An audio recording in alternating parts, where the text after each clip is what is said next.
The concept of brainwashing is often discussed in the popular media, but rarely understood. Originating from the Chinese term Xinao, which literally means wash brain, the word first entered circulation in the West during the 1950s. However, to this day, few understand the origins of brainwashing and what it actually meant.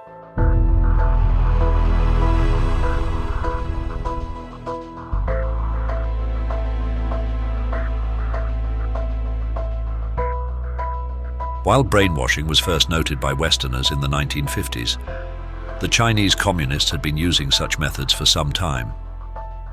In the decades prior to the Korean War, China had been in a state of domestic hostility.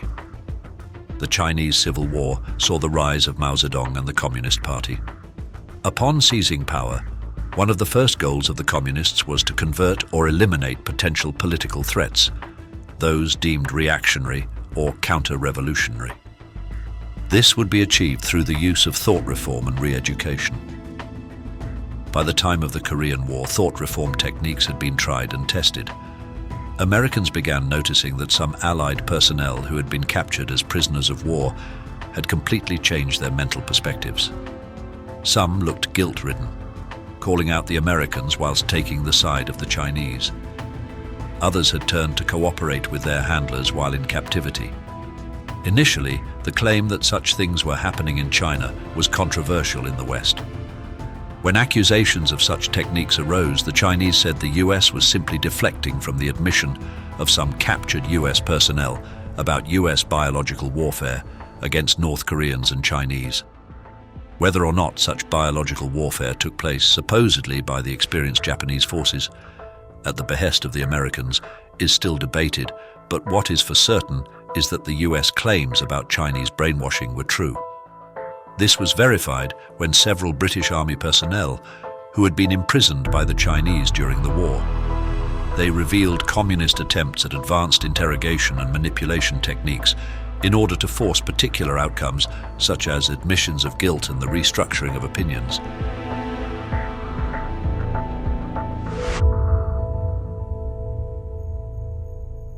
In 1953, an increasing number of prisoners from the North returned reporting similar experiences.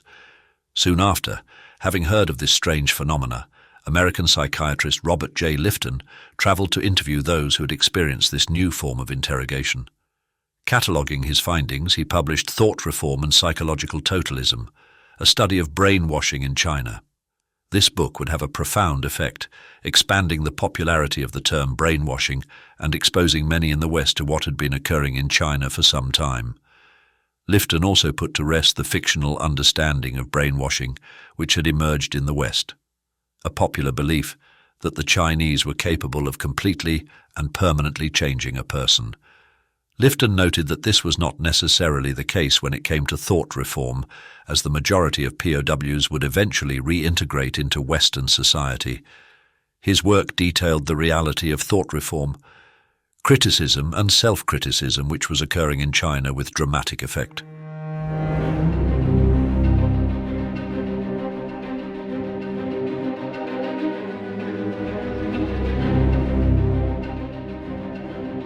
What Lifton had discovered was a concept which had been growing within Marxist circles for decades. It was the tip of an iceberg which dated back to the Bolshevik Revolution. The communists understood very early on that pure brute force, killings, torture and the like, had its limitations.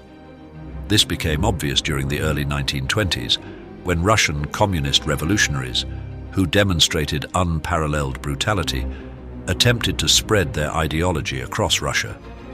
While brute force enabled them to retain control, any grassroots support towards communism which existed within Russia began to evaporate over the following decades. The communists soon realized that such barbaric acts as physical torture may damage the body, but not the spirit.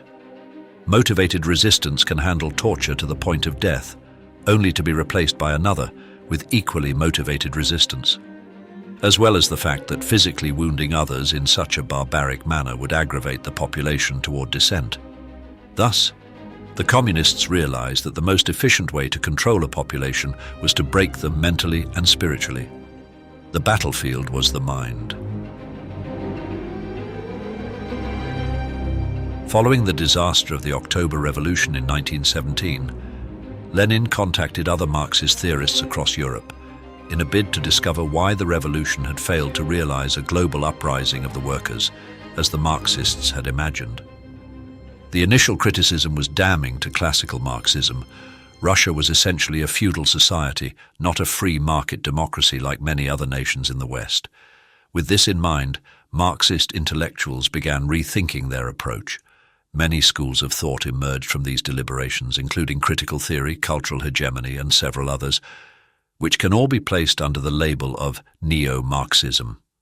What unified many of these schools of thought was the necessity to destabilize Western culture in order to bring about the preconditions for revolution. This included manipulating elements like religion, art, social relations, literature, film, media, and even such things as architecture. Everything could be manipulated to evoke a certain feeling. This would take time and subtlety, but if done correctly, it would, as Willy Munzenberg, a Marxist theorist and friend of Lenin, put it, make the West unbearable.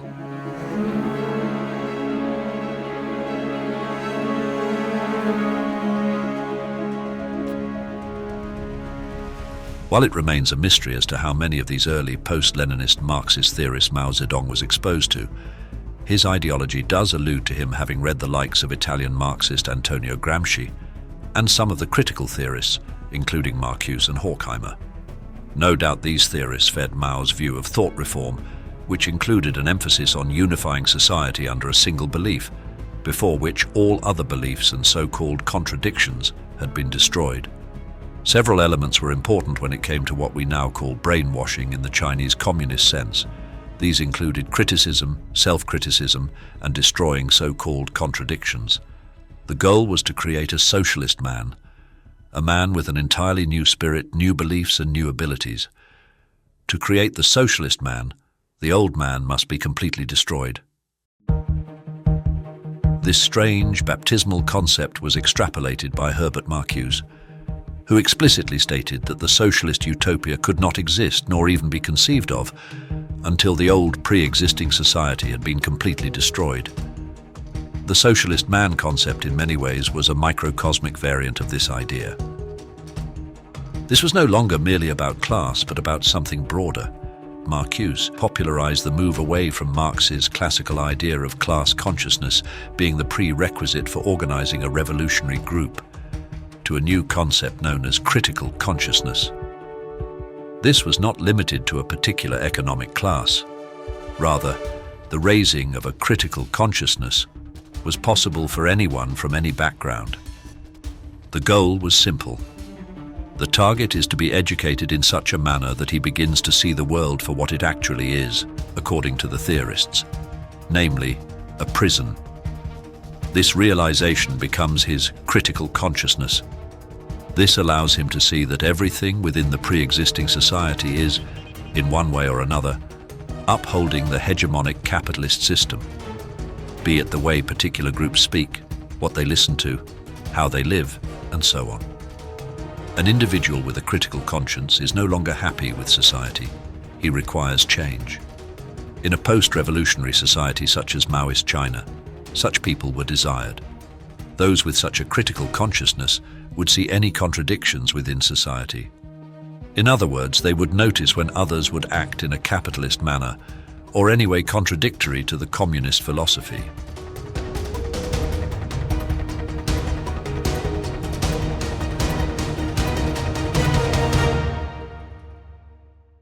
One of the primary elements of Mao Zedong's thought reform method was self-criticism, that is, convincing an individual that he must partake in self-analysis.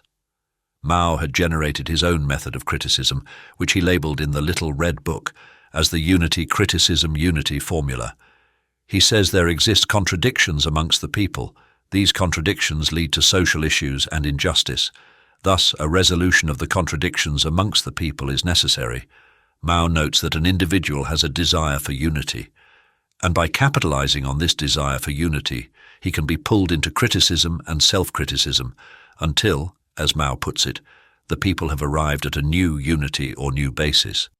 Unity, in this context, referred to a complete conformity to the prevailing ideas of the party. Hence, To achieve this so-called unity, struggle, criticism, and thought reform were necessary to break and then rebuild the individual.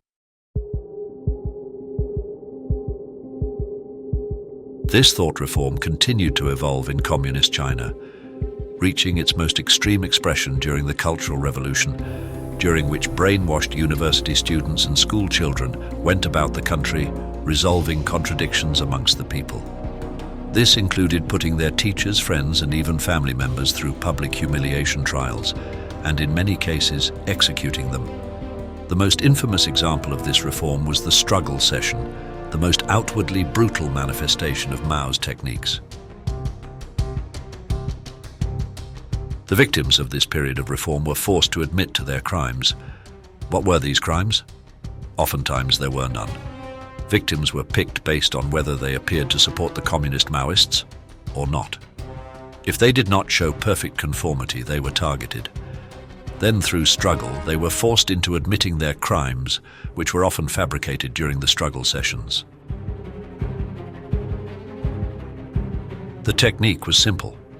Through criticism and struggle, an individual would be pressured into making an admission of guilt, regardless of whether or not he was guilty of anything. Then, having admitted guilt, he was struggled again, told that his admission was not sufficient but came from disingenuous motives, and further pressure was applied for a more honest admission of guilt. By this point, the physically and mentally exhausted individual had nothing left to stand on. He capitulated, he had been defeated, and was now openly guilty of apparent crimes, which he himself now believed.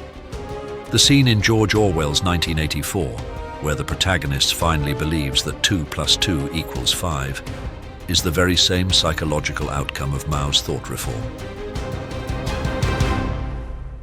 This became a highly effective tactic during the Chinese Cultural Revolution.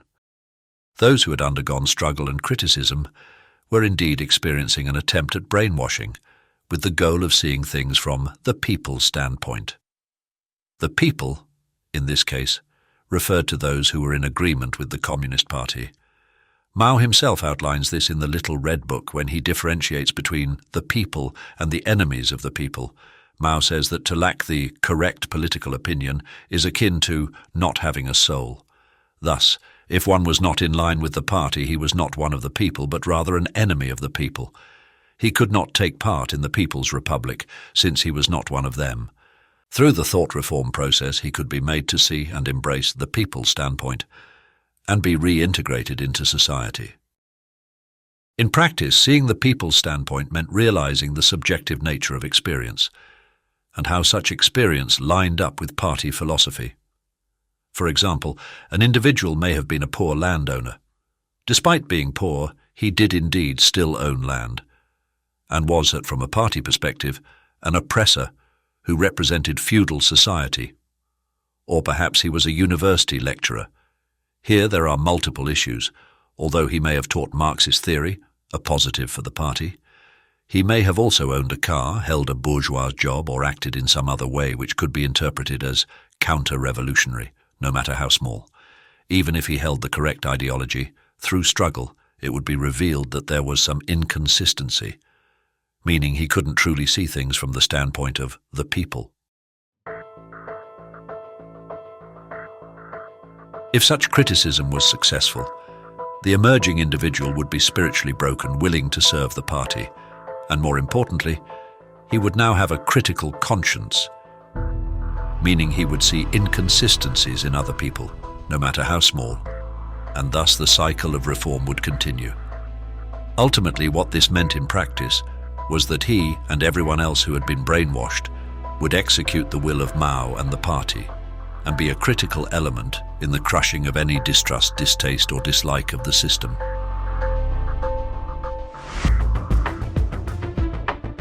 What the Maoist intellectuals did in China is important today. Similar tactics are employed to advance ideological agendas. Although the labels change and the specifics vary, Maoist brainwashing, criticism, and struggle sessions are evident in the West. Individuals who do not agree with the prevailing socialist narrative are cleverly coerced into a game, the rules of which they do not understand, and through this game they are struggled into admitting some form of guilt, from which they are shamed, ostracized, and punished. There is much more to say about Maoist brainwashing, criticism, and struggle, but perhaps these are best covered in detail in a future video essay. These tactics should be studied and remembered for what they are, lest they should continue to aid in the overturning of society for nefarious ends.